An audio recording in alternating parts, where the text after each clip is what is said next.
కేసీఆర్ ఓటమితో తెలంగాణకు తీవ్ర నష్టం జరిగిందన్నారు కేటీఆర్. కాంగ్రెస్ ను జనం గెలిపించుకుని తినే పల్లెంలో మన్ను పోసుకున్నారని అన్నారు. బస్సుల్లో మహిళలకు ఫ్రీ పెట్టారని, ఆడబిడ్డలు బస్సుల్లో తన్నుకునే పరిస్థితి వచ్చిందన్నారు.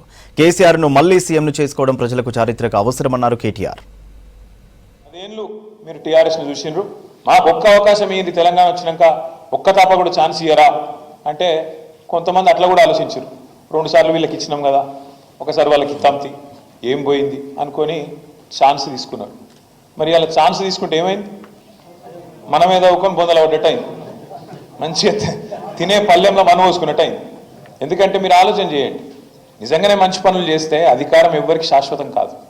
నిజంగానే మంచి పనులు చేస్తే వీళ్ళు కాంగ్రెస్ వాళ్ళు మనం కూడా అభినందించాలి. ఎందుకంటే కొన్ని మంచి జరిగినప్పుడు మంచి అనాలి. ఎందుకంటే ఎవ్వరం శాశ్వతం కాదు, అధికారము ఎవరికి శాశ్వతం కాదు, మనిషి జీవితమే శాశ్వతం కాదు. ఇదివరకు ఎన్నడూ చూడని విచిత్రాలు చూస్తున్నాం. మా ఆడబిడ్డలు ఒకరినొకరు సీట్ల కోసం తనుకునే పరిస్థితి, రాజకీయాల సీట్ల కోసం తనుకుంటే గమ్మత్, కానీ బస్సుల సీట్ల కోసం తనుకునే పరిస్థితి కూడా వచ్చింది. ఇవాళ ఆ పరిస్థితి వచ్చింది కాంగ్రెస్ ప్రభుత్వం వల్ల. వాస్తవం ఏంటి అంటే ఇలా కాంగ్రెస్ పార్టీ పూర్తి స్థాయిలో ఫెయిల్ అయింది.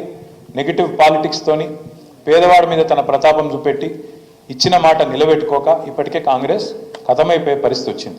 జరిగిన నష్టం ఎన్నికల్లో మన ఓటమితోని మనకు తక్కువ జరిగింది, తెలంగాణ సమాజానికి ఎక్కువ జరిగింది. ఇది అక్షర సత్యం, ఇది వాస్తవం. ఇప్పుడు రాబోయే ఎన్నికల్లో మనం గెలవడం అనేది మన కోసం కాదు, నిజంగా కూడా చెప్తున్నాం.